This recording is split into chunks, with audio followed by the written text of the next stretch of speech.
Hey everyone, it's February 2nd, 2017. I'm in Quebec City, Quebec, Canada, and I'm here at BJJ Quebec with the instructor Louis Berube, and because Louis doesn't speak very good English, I have my good friend Yannick here as our translator. Thanks for having me, and thanks for doing this, buddy. No worries, man. So, how did you get started into martial arts? Dans les arts martiaux, j'ai commencé, ça fait une trentaine d'années. Started 30 years ago. Okay. J'ai commencé avec du karaté. J'ai touché à pas mal d'arts martiaux. J'ai fait du judo, de l'aïkido. Started with karate, did judo, did aikido. Okay. Ce qui m'a amené au jiu-jitsu brésilien, c'est assez particulier, c'est comique. What brought him to Brazilian Jiu-Jitsu is pretty funny. En faisant du karaté, je me suis fracturé une jambe à 3 endroits. Okay. When he did karate, he broke his leg in three places. Puis comme je voulais continuer à m'entraîner, j'ai commencé à faire des techniques au sol. C'est un peu dans le temps des UFC. So when he still wanted to train, so he wanted to do techniques on the ground, and it was beginning. The UFC was starting up, so Okay. he had inspiration in that. Puis c'est à ce moment-là que je me suis rendu compte que c'était vraiment un art martial super efficace. Je suis tombé en amour avec ça, puis j'ai abandonné toutes les autres pour me consacrer au jiu brésilien. That's when he realized that it was very efficient as a martial art, and he fell in love with it immediately and left out every other aspect of fighting martial arts he had learned in the past and concentrated completely on BJJ. So, you just said start from scratch, back to white belt. Yeah. Et à cette époque-là, c'était très difficile. Il y avait seulement des ceintures blanches un peu partout. C'était dur d'avoir de l'instruction. Puis un jour, Fabio est arrivé à Montréal, puis c'est là que ça a vraiment pris de l'ampleur, là, puis que j'ai pu enfin avoir un bon professeur pour m'enseigner. Yeah, in the beginning it was hard to get instruction because everybody was a white belt. Nobody knew much about anything in the beginnings. And then Fabio Hollanda from BTT Canada, that's in Montreal, appeared. And Louis followed in his footsteps, and then that's when he started to have a good coach to teach him techniques. Yeah, I was going to ask about that, about how you got in with Brazilian top team. So it just happened to be the right club at the right time, I guess? Oui, ben à Québec, j'avais des bons partenaires d'entraînement, mais pour apprendre, j'allais chez ma soeur à Montréal. Puis c'était Fabio l'endroit où s'entraîner. Donc de fil en aiguille, je me suis retrouvé dans son équipe. Puis à un moment donné, il m'a proposé de m'affilier à lui. Puis c'est comme ça que je suis devenu affilié à PTT. Yeah, in the beginning in Quebec, he had a lot of good partners to train. Yeah. And then, but when he wanted to learn, he went to his sister's house in Montreal. Okay. And he trained with Fabio. And then after some time, Louis getting better, like Fabio asked him to affiliate. Okay. For the Quebec side of things. Okay, cool.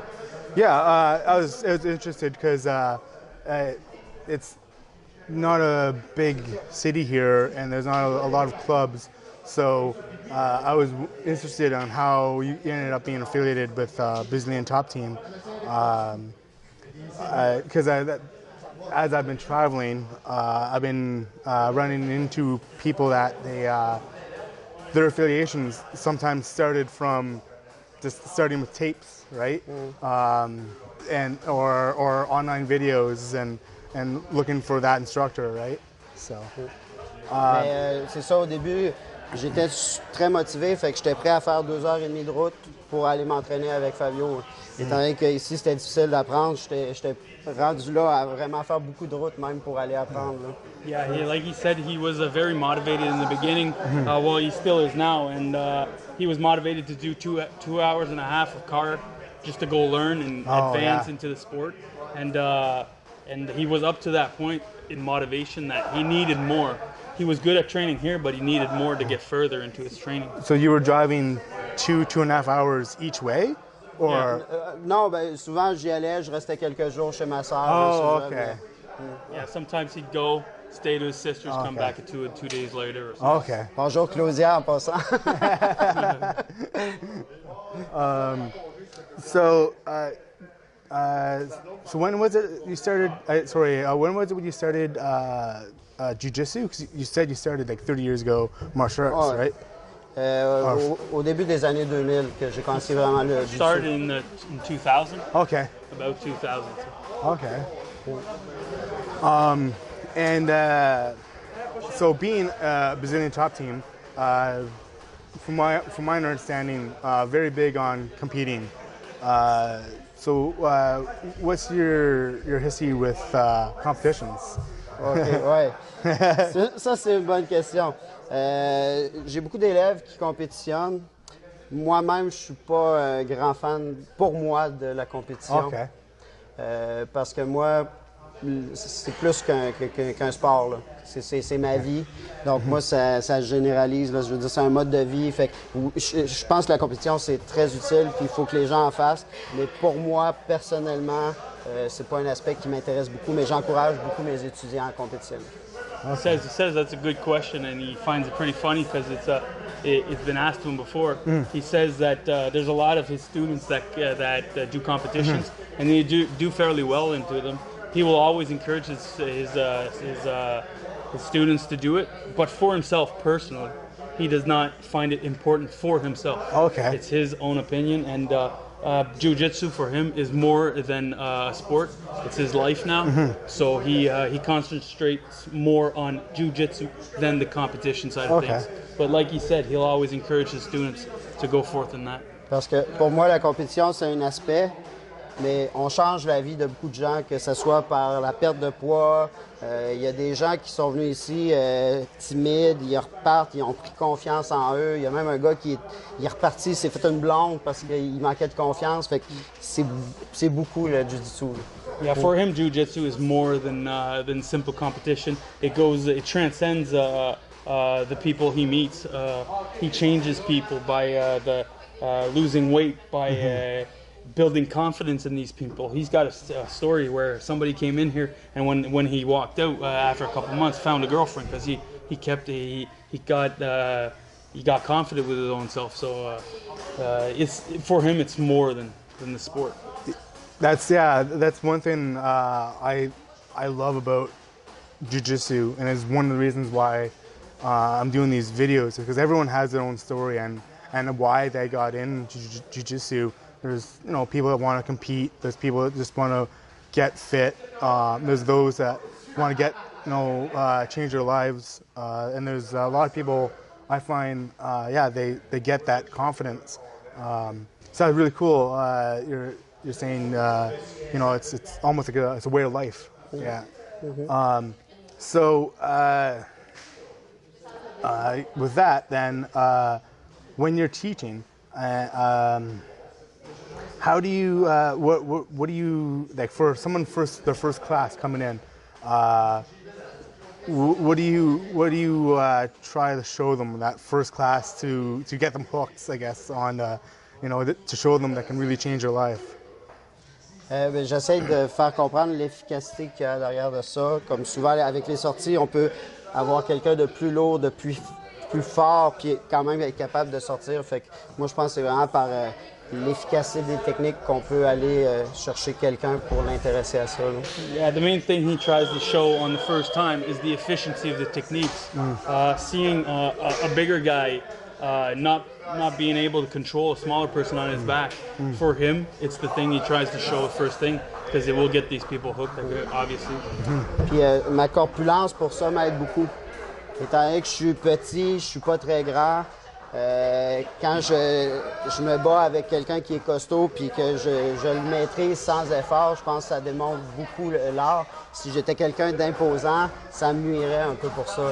He says his size helps him a lot to show this aspect of the training, because he's small, he's not a big guy, but when he fights with a bigger guy, he shows to these people that never heard of Jiu-Jitsu that it's possible for a guy his shape to get out of under you, right? Yeah. Not that I'm a big guy, but that is definitely the heart of Jiu-Jitsu, right? Is the level field. C'est pour ça aussi, dans mon école, j'ai beaucoup de policiers, j'ai beaucoup de militaires, j'ai des gens qui travaillent dans le service pénitentiaire. Puis depuis un certain temps, là, j'ai commencé à donner plus des cours d'autodéfense pour les femmes. Donc, je pense que le Jiu-Jitsu, je l'ai dit précédemment, c'est une des disciplines martiales, je trouve, les plus efficaces. Donc, c'est pas pour rien que les professionnels viennent ici pour l'apprendre. Like he said, now he's got policemen, he's got military personnel, he's got people that work into prisons. And now he's trying to push his boundaries towards self-defense for women, because he wants to show, like he said, that Jiu-Jitsu is the way. It's the best martial art to get your problem solved. Okay. Because that's why he's got all these professionals coming to see him to get his teachings, right? Yeah, I agree wholeheartedly. Women out there watching this, get the class. You'll thank us for it. Those in the force, in the police, you know, this just makes everything better for those techniques that you'll need. That's what I've in my experience talking to a lot of people who are in those jobs, and myself, that you know it helps everyone in their life, really does.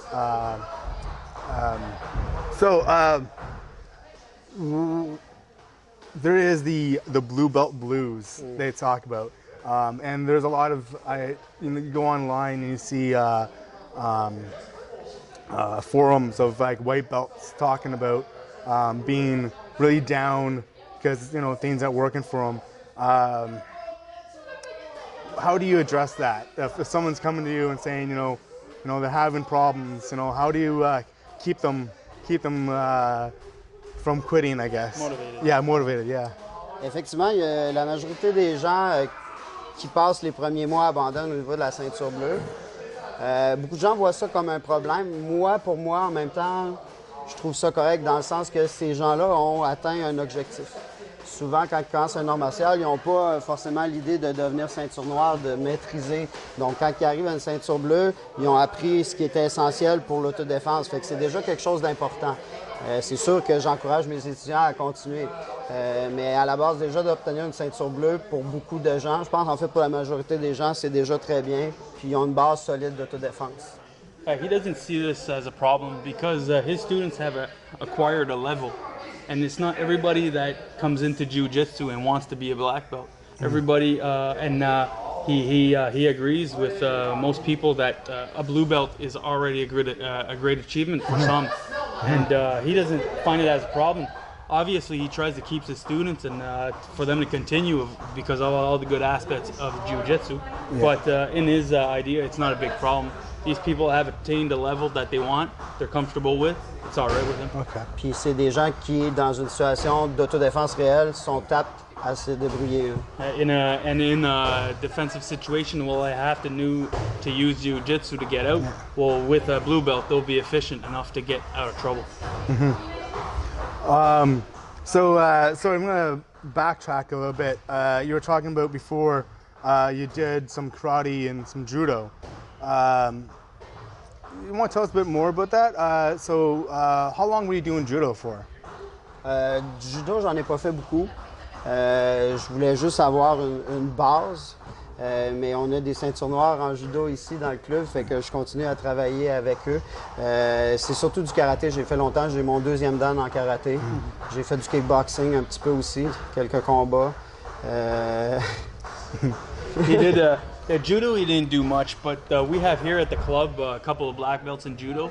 So he continues in that training. All he wanted to do with judo is get a base. Now he can work on that base with his students that are black belts in judo. What he did most is karate. He has his second dan, black belt in karate. He did kickboxing. He did Aikido and all that. So j'ai travaillé les armes aussi là. Je m'intéresse à beaucoup de choses. He worked with the weapons too, so he's interested in a lot of stuff. And we were talking right before the class. He expands a lot on martial arts, even fighting in a hole. Yeah, I've talked with a few friends of mine about this, about just getting every detail you can of other arts that are out there. Even if you're not going to, study it enough to go and get a black belt, is at least knowing about what's out there to help defend yourself, or maybe there's a few details there that can help out your game with what you're doing. I found it's always very helpful. So the reason I asked about judo is because there's Jiu-Jitsu and judo have always been hand in hand. Brazilian Jiu-Jitsu coming from judo, judo coming from Japanese Jiu-Jitsu, and now there's like a lot of judo for Jiu-Jitsu, like for competition.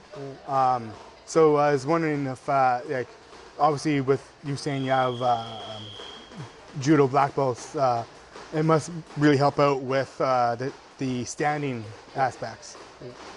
I was wondering, for competition-wise, do you guys do like a competition class for takedowns, or? On a des entraînements spécifiques juste du takedown, mais c'est pas des cours de judo, c'est vraiment adapté pour le Jiu-Jitsu. Okay. Yeah, he has in the curriculum of the BJJ Quebec, he uses these students to give takedown techniques that are not specifically judo. It's not a judo class. It's takedown techniques taken from judo, but for Jiu-Jitsu. Okay, cool. Yeah, I see a lot of that out there, and some clubs even have just like a full judo course as well. Like I said, they go hand in hand. Those out there doing jiu-jitsu and not doing judo, you need to do takedowns. I'm also guilty.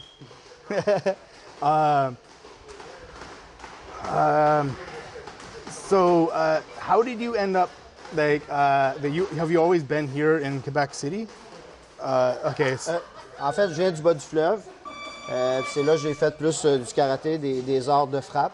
Mais depuis, quand j'ai commencé le jiu brésilien dans les années 2000, j'étais à Québec. Là, puis je suis ici depuis ce temps-là. He comes from originally down east, down the river, St. Lawrence River. Yeah. So, but he was doing all his martial arts hitting techniques down in the east, but when he started Jiu-Jitsu, it was in Quebec. Okay. And being up here, do you do you get much people up here for like seminars at all? Oui, ben c'est ça c'est un des avantages d'être affilié à Brazilian Top Team. Donc, il y a beaucoup de gens qui viennent. Fabio, il vient à peu près au moins une fois par année. Il y a Cascon qui est venu.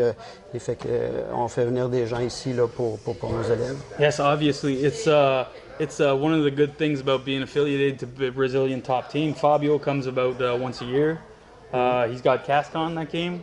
Okay. So he's got seminars that come. And Montreal's not far away. Montreal, the headquarters is there. And there's a lot of seminars there too. Puis Fabio, il organise des entraînements là-bas à Montréal là, pour tout le monde. Là. Comme demain, il y a un entraînement pour ceinture noire et brune seulement. Là. Yeah, like Fabio organizes like special technique courses and classes. Like tomorrow, there's a class only for black and brown belts. Okay. Specifically because to help these guys like further their art. Cool.